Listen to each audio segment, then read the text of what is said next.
Are preparing for several buses full of asylum seekers from Texas. Well, as expected, we have another afternoon of scattered shower activity. So far, so good. Nothing severe, but some of you are going to get wet this afternoon. We'll talk about what to expect for the weekend coming up in a moment. Korea has expelled Travis King, the U.S. soldier who ran across the country's border this summer. You're watching 25 News Now at 5. Good afternoon, everyone. Thank you for being with us. I'm James Munoz. Karina Garcia has the day off. Just before 11 a.m. today, Victoria police were in the 1200 block of East Mockingbird Lane for a man found unresponsive in that vehicle there. Officers broke the windows and determined the man was dead. Police believe the body was there for a few hours. Authorities say the man was 66. He died while operating the vehicle. The car hit a fence. A passerby thought it looked strange and called police. No foul play is suspected. Investigators are still looking to an incident at Bright Stars Learning Academy's second center. It happened last Friday. A child was hurt and had to go to the hospital out of town. It happened just before 1 p.m. The daycare is in the 100 block of Cozy Circle Drive. 25 News Now has learned the Health and Human Services Commission visited the daycare center on August 14th and found no deficiencies. We reached out to the director at Bright Stars Learning Academy, who declined to comment. The state's Child Care Investigations Division opened an investigation at that facility to see if abuse or neglect was a factor. 25 News Now has requested the police report in that incident and the 911 call made that day. Anyone who has concerns about a child care operation can call the Texas Abuse Hotline at 1-800-252-5400 or go to txabusehotline.org to file a report. A local family still waiting for answers 7 years later in a fatal hit and run. The child's mother runs a thrift store to keep Kevin's name and story alive. 25 News Now weekend anchor Adam Seibel has this story. Adam? That's right, James. So 7 years ago today, 11-year-old Kevin Garcia was hit by a car. The driver never stopped and is still out there. It happened along State Highway 185 as Kevin walked to school in Bloomington. Kevin's mother has kept a thrift store called Kevin's Closet open in his honor. It's now at 1708 East Airline. If you have any information on this unsolved fatal hit and run, you can call Victoria Crime Stoppers 361-572-4200. We spoke with Kevin's mother. She says having Kevin's Closet open is about keeping his memory alive and honoring his life. It helps bring awareness to the case because people come in and they ask questions. Have they found the person that hit him? So we tell them no. And sometimes there's confusion because sometimes they think the person, that they already found the person. So when we tell them no, the person has not been found. Darlene does want the suspect to be apprehended, but more than anything, she does not want Kevin to be forgotten and become just another case to some people because he is a son, he's somebody's brother, somebody's grandson, and somebody's friend and classmate. Authorities have followed up on several leads and even located a vehicle in another state, but nothing has led them to the name of the person who committed this crime. James? Thank you so much. Here's your viewer poll this afternoon. Scan the QR code on your screen to participate. Have you visited Kevin's Closet on East Airline? Yes or no? We want to hear from you. Come to crossroadstoday.com/vote. We'll have an update on what you and your neighbors are saying on 25 News Now at 6. Heavy rain moved through parts of the state Tuesday, causing flooding in several areas. The storm brought hail, rain, and lightning to downtown El Paso. People were seen walking through water above their ankles. Many businesses closed early as water went over the sidewalks and into their stores. I do say we could use some more of that rain. Mac, any insight? That's the mixed blessing is that we need the rain, but we don't need the flooding. So let's see what we can get. This afternoon, we are popping up a bunch of little showers around the area. So far, so good. We don't see any severe weather around the region. Here's the city. If you haven't gotten wet yet, that's because you're not in the city. Around the area is where everything's sort of happening. This is part of our, shall we say, garden variety showers that we're going to get again tomorrow and closer to the weekend. We'll be talking more about that and take a look at the Atlantic coming up in a moment. Texas has sent more National Guard members to El Paso to help with the incoming influx of migrants crossing the border. State authorities say more than 600 troops have arrived in the last 96 hours. The city's mayor has said El Paso has reached its breaking point. In December 2022, Governor Abbott began sending Guard members to the border to deter migrants from crossing the Rio Grande. City leaders in Chicago are preparing for the arrival of more migrants. 7 buses filled with asylum seekers arrived Tuesday from Texas. The city's Office of Emergency Management and Communications said nearly 400 new arrivals were waiting at O'Hare Airport Tuesday, and more than 1,600 were waiting in police stations. I never would have imagined when I started doing this work in April that I would still be doing it in September and that we would still be scrambling for space and resources. A growing need here at the 15th District Police Station in Austin, where nearly 100 migrants are calling home.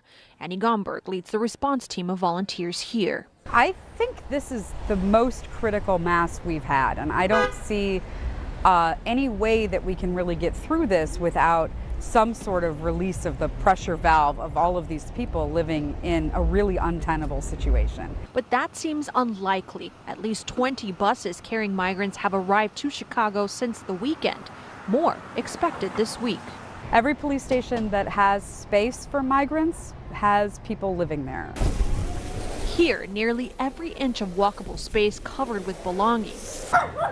Outside, these makeshift tents purchased with donations and the volunteers' own money. There's families with children sleeping under those tents, small children, on blankets and mats that we put underneath them to make them more comfortable. One of the migrants feeling sick, so Annie went to buy a COVID test. I'm gonna go buy a COVID test. That's $20. Out of pocket. She says there's not enough space, help, or resources. How are we gonna get 1,000 blankets in the next couple of days for all these new arrivals? That's the level of volume that we're talking about. And as winter approaches, the situation only becoming more dire. This is not what a sanctuary city looks like. And how do we make this something that really is the vision of what we want Chicago to be for the future? I don't think this is the best we can do. I really hope it's not. Governor Abbott was in New York City today to discuss the migrant crisis. New York's mayor recently said his city could be destroyed if it doesn't get more help to manage the flood of migrants arriving there. Governor Abbott insisted his state is dealing with the same issue, but far worse. He said his plan to place buoys in the Rio Grande was a safe and effective way to stem the flow of migrants.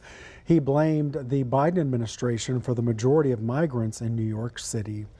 The U.S. says Private Travis King, the American soldier who crossed into North Korea 2 months ago, is in American custody. State authorities said King was transferred to American custody in China. Earlier, North Korea said they would expel King, surprising some observers who had expected the country to drag out his detention in the hopes of squeezing concessions from Washington. Though King's expulsion resolves a still mysterious episode, it does not end his trouble. He was declared AWOL by the U.S. government.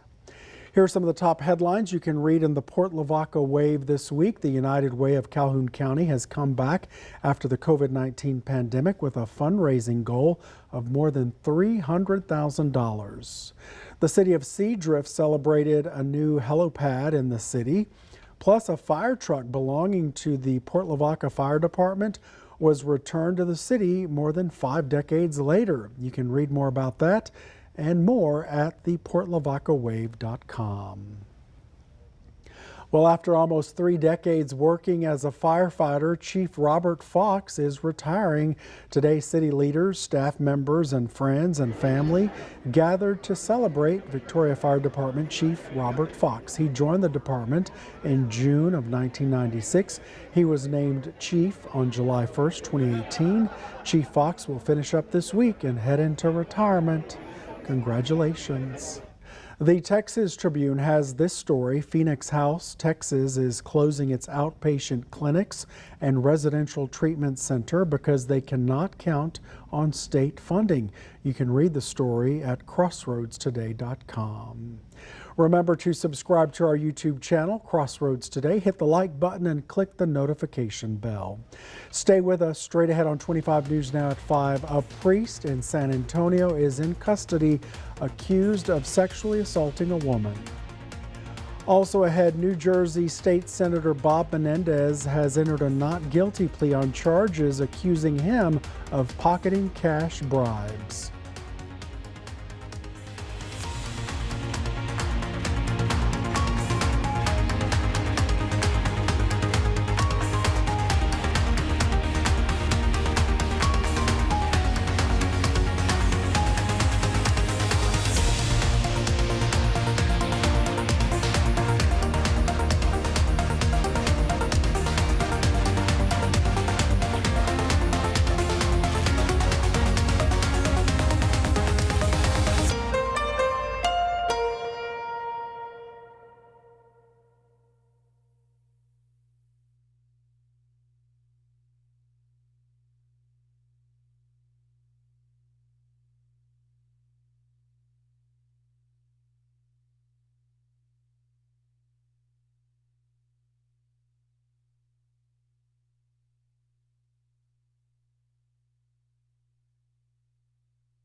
A priest is in custody accused of sexually assaulting a woman. The Kenyan native has worked at several different churches in the San Antonio Archdiocese since 2017. Authorities began investigating him after an employee at one church came forward and accused him of inappropriate behavior. The church alerted parishioners and asked if he harmed anyone else. A woman came forward and said she was sexually assaulted several times starting last November.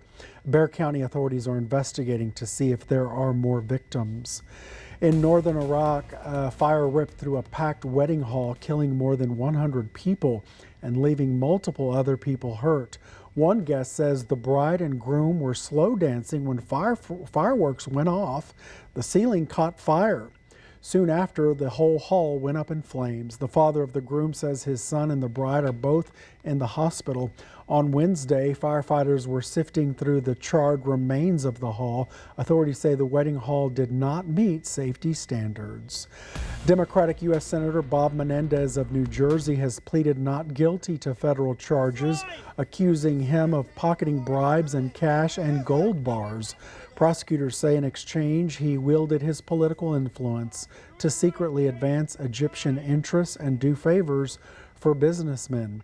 Lawyers for Menendez and his wife entered not guilty pleas for them. 3 businessmen also have pleaded not guilty. Menendez was ordered released on a $100,000 bond. The American Academy of Child and Adolescent Psychiatry says on average, children ages 8 to 12 spend 6 hours a day on digital devices, while teens spend up to 9 hours. Too much screen time can lead to health issues. It can be a battle. On one side, your child who wants to play their game or watch TV. On the other, you and a desire to keep them healthy. Apps and games tend to suck you in. They're a time drain. They distract you from other things that you could or should be doing. Dr. Gina Robinson with Cleveland Clinic says after school, many children want to turn to their devices or TV, but setting screen limits is critical. When you're spending a lot of time watching screens, you're not using your own imagination, you're not reading, you're not drawing, you're not doing sports and getting physical activity. Robinson says it can also affect sleep. She recommends no screen time for children under 2. Those over that age should be limited to 2 hours. Start by setting limits before your child gets in front of a screen. Robinson says to set a schedule where screen time is only allowed a certain time of day and follow a routine. You're not trying to kind of turn on a dime and change things in the middle. Finally, limit access to the screens. Don't allow them in bedrooms at night and make a rule that devices will be charged in a central area of the house. They're going to be mad about it. They might have an attitude, but they're going to be mad at you a million times before they grow up. And remember that you're always doing things that are in their best interests. For Health Minute, I'm Mandy Gaither. And they should pick up a newspaper. You can read the top headlines. The Cuero Record, the first South Texas Junior High STEM Center opened at Cuero Junior High. Verena Albrecht celebrated her 103rd birthday. Read these stories and more at DeWittCountyToday.com. She said, what, 1 million times? You know, Maybe. it was mandatory to pick up the paper at school and read it. Yeah. Well, but 1 million times they're get mad at you before they grow up. Sometimes 2 million, you know. Yeah. Anyway, folks, we're looking at the clouds on a live picture here coming from Cuero. You can see the clouds rolling around the area. We do have some pop-up showers in this afternoon. So far, so good, nothing severe, but some of you might get wet this evening. This will collapse once the sun goes down, and we're going to repeat it once again tomorrow. We'll have more on your forecast coming up in a moment.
Well, good afternoon, everybody. 92 degrees right about now. We managed to get up to the 96 level. Not too bad, but the clouds are beginning to build up as we're picking up this afternoon shower activity.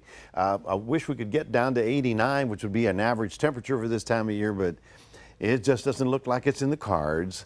Let's take a look. Here is Victoria. You can see right about there. We've got a thunder shower to the north, and that's the one that I'm looking at that may get down into the city. So how much time between here and there? I'd say 30 minutes, maybe an hour at the most. Otherwise, activity along I-10 up to 59, all the way into the Houston area, Fort Bend County right about there. And down south, there's one down there near Refugio and headed south. All of this activity is headed south because that's where way the upper winds are steering it. This is, of course, part of that little old frontal system that came through and sort of destabilized the atmosphere finally after all these months. The front is falling apart, so as we get closer to the weekend, may not be as prominent, but there's a bit of good news. I'm always looking for good news. All right. Here, what does it say here? Precipitation 8 to 14 days from now. Okay, that's beyond the 7-day forecast. And all of a sudden, we've got pretty much the central and northern part of the state under the possibility of getting some significant rainfall, and we're in it as well. This is probably a 40 to 50% chance of rain, and we're in the 30 to 40. So it's good. So what I'm saying is that on the maps that I look at, we see a big Pacific storm coming from the west and then parking itself over Texas with maybe a front. So let's just say that, okay, this is almost October. Next week, the second week of October could be feeling fresh around here finally. Today, again, that 96 for us, 94 San Antonio, 93 in Austin. That's cooler than they were yesterday because now they're getting the cloud cover and the scattered showers. We stay in the 90s at least through the weekend until we watch and wait to see when we get the next big storm.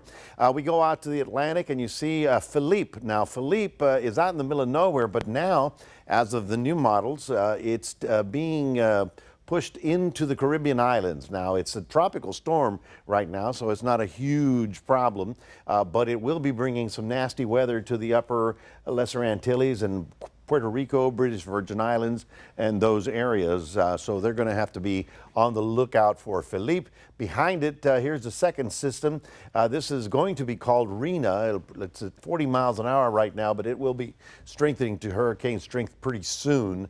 And so that'll be following very close behind. So the active Atlantic is still there, even though for us, chances are very slim because the frontal systems are now pushing down and they'd be opposed against that. If you get a chance to go do a little fishing, we're looking at sunrise at 7:19 in the morning, sunset at about 7:15, so it's getting closer earlier and earlier, so that means less sun. So sooner or later, we're going to have to break that balance and say, oh, cooler weather. 76 tomorrow morning in Port Lavaca, getting up to about 90.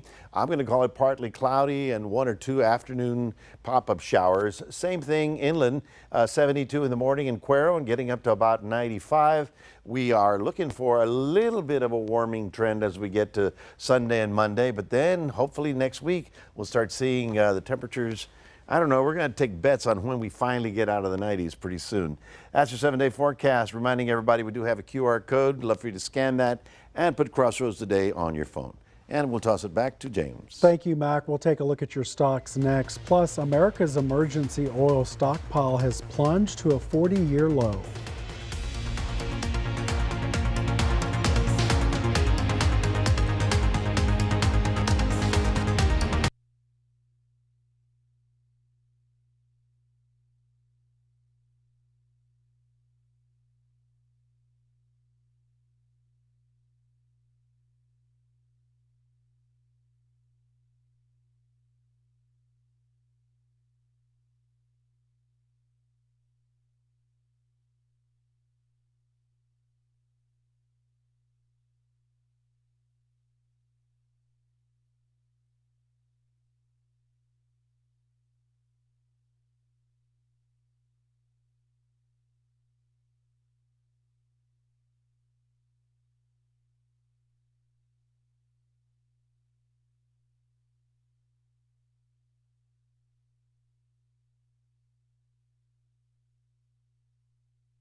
The Dow down 68 points, the S&P 500 up 1 point, and the Nasdaq gained 29 points. Oil up $3.29, closing at $93.68 a barrel. The Strategic Petroleum Reserve is down by about 270 million barrels over the past 2 years. That's the lowest level since August 1983. The Biden administration has significantly drained the stockpile due to Russia's invasion of Ukraine. The Energy Department was previously forced to scrap plans to buy oil to replenish the stockpile due to high prices. Oil prices have hit 10-month highs after Saudi Arabia and Russia vowed to extend their voluntary oil production cuts. An analyst at Goldman Sachs expects oil prices to stay high, which means higher prices at the gas pump. As Generation Xers approach retirement, many are worried they haven't set aside enough money. Gen Xers, those in their 40s and 50s, account for about 1/5 of the U.S. population. A report from the National Institute on Retirement Security says their median amount saved for retirement is $40,000. Older Gen X adults are more likely to have pension income to supplement their own savings and Social Security benefits, but that accounts for just 14% of working Generation Xers. We'll take one last look at your forecast with MAC Plus. An elementary school in Minnesota was recognized as America's healthiest school. Here's a look at what's coming up on World News Tonight, right after 25 News Now at 5. Coming up tonight, breaking news, the U.S. Army soldier who willingly crossed into North Korea tonight in U.S. custody. Also, police say the coordinated looting multiple stores in Philadelphia, more than 50 arrests, and the major news involving Bruce Springsteen tonight. Next.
You know, school is a great place to develop healthy habits that can last a lifetime. Pine Island Elementary was named one of the healthiest schools in America. It's one of 781 schools in the country to get the honor for the 2023-24 school year. The school was recognized in 2 areas: bolstering physical education and activity and strengthening social, emotional health and learning.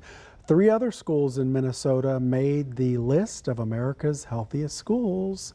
I guess that hot dish is good for them, huh? Yeah, homemade food. That's just what a great idea. Yeah. But you know, you're absolutely right. I mean, so much of our adult socializing is in the schools. That you learn how to a lot. deal with people and Pay all attention, sit up front, don't miss a day. that. That's right, and cooperate with your fellow classmates. That's right. Anyway, folks, we do have some shower activity. Some of you will get a little bit of activity tonight. That's all going to collapse once the sun goes down. So we're going to look at pretty much the same thing as we get to Thursday.